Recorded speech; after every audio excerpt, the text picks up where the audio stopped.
They said, "Are you the prophet? Are you the Messiah? Are you the one? Or are you the prophet?"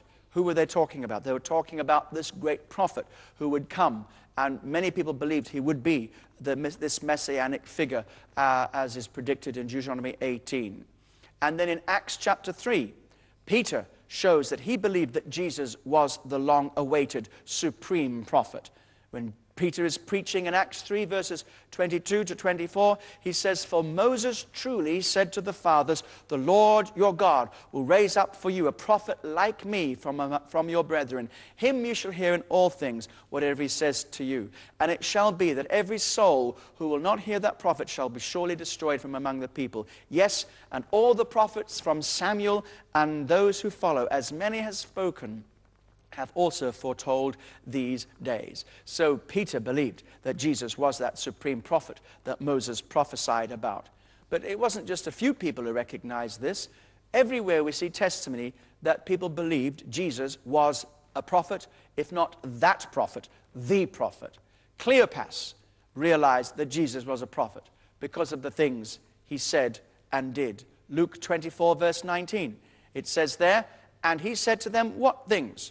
So they said, 'The things concerning Jesus of Nazareth, who was a prophet, mighty in deed and word before God and all the people.'"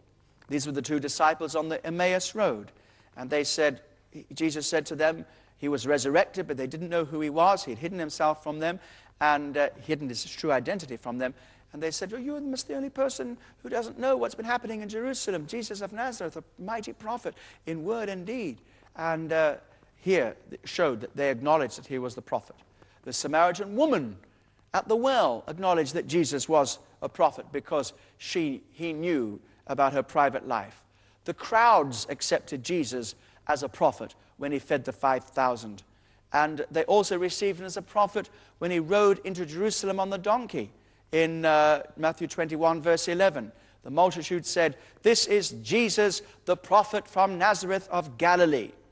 Christ's enemies acknowledged that he was a prophet, even in the dispute with Nicodemus.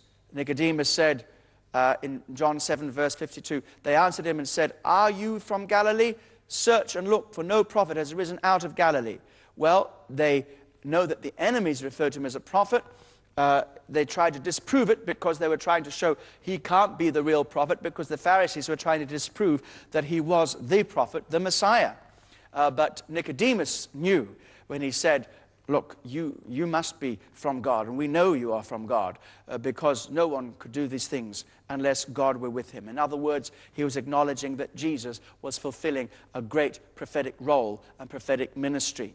And Jesus himself considered himself to be a prophet.